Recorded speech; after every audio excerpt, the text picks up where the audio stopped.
Hello बच्चों, चलिए प्रश्न को देखते हैं। प्रश्न है, संघ मोलस्का के 3 महत्वपूर्ण लक्षण लिखिए। इसमें हमें संघ मोलस्का के महत्वपूर्ण लक्षणों के बारे में बताना है। सबसे पहले बात करते हैं इस प्रश्न की मुख्य अवधारणा की। तो इस प्रश्न की मुख्य अवधारणा है मोलस्का। यदि सबसे पहले मोलस्का की बात करते हैं तो मोलस्का जो है वह जंतु जगत का एक संघ है। जंतु जगत का एक संघ है। यदि इसकी पहचान की बात करें तो यह द्विपार्श्वीय होते हैं।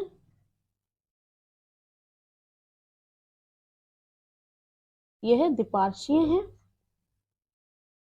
और इनका शरीर कोमल होता है। कोमल शरीर वाले होते हैं। और यदि इनके मुख्य लक्षणों की हम बात करते हैं तो मुख्य लक्षणों में सबसे पहले बात आती है, मुख्य लक्षणों में सबसे पहले बात करते हैं इनके शरीर की। इनका शरीर कोमल होता है, ये बात हम पहले कर चुके हैं। तो ये जो शरीर कोमल होता है, इसमें क्या होता है, ये प्राय इनका शरीर कोमल होता है जो प्राय श्लेम में सारोबोर रहने के कारण रहने के कारण गिलगिला सा रहता है। ये इनकी पहचान होती है।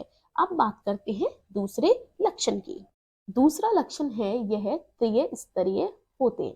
कहने का अर्थ है ये है कि जब इनमें भ्रूण का निर्माण होता है, भ्रूण का जब निर्माण होता है तो भ्रूण जो है वह 3 कलाओं में बट जाता है। 3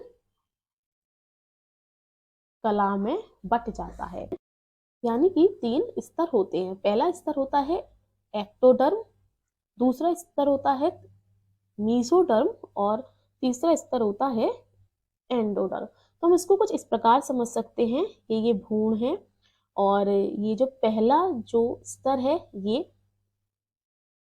एक्टोडर्म है। इसके बाद वाला जो स्तर है वह मीसोडर्म है और सबसे अंदर का जो स्तर है वह एंडोडर्म है। यह मध्य स्तर होता है, यह अंतिम अंदर सबसे अंदर वाला स्तर होता है और यह सबसे ऊपरी स्तर होता है। तो यह जो होते हैं यह त्रिस्तरीय होते हैं।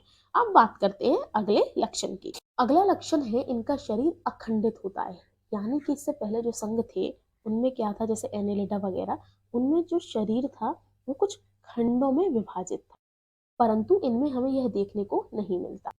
इसलिए हम ये बोल सकते हैं कि इनका शरीर अखंडित है। अब बात करते हैं अगले लक्षण की। अगला लक्षण है कि इनमें तंत्रिका तंत्र में कुछ जोड़ीदार गुच्छक होते हैं और कुछ तंत्रिकाएं भी होती हैं। क्या होते हैं, इनमें तंत्रिका तंत्र होता है जिसमें जोड़ीदार गुच्छक होते हैं, कुछ तंत्रिकाएं भी होती हैं। यदि हम बात करें इनमें उत्सर्जन की तो इनमें उत्सर्जन के लिए जोड़ीदार अधिक उत्सर्जकाएं होती हैं। ठीक है, तो उत्सर्जन इनमें किसके द्वारा होता है, जोड़ीदार अधिक उत्सर्जकाय के द्वारा। तो बच्चों ये इसके कुछ मुख्य लक्षण थे और प्रश्न में हमसे बस 3 मुख्य लक्षणों की बात की गई है। तो ये मुख्य लक्षण थे, हम इनमें से किन्हीं भी 3 लक्षणों का के बारे में लिख सकते हैं। तो बच्चों मैं आशा करती हूँ इस प्रश्न का सही उत्तर आपकी समझ में आया हो। आपका बहुत बहुत धन्यवाद।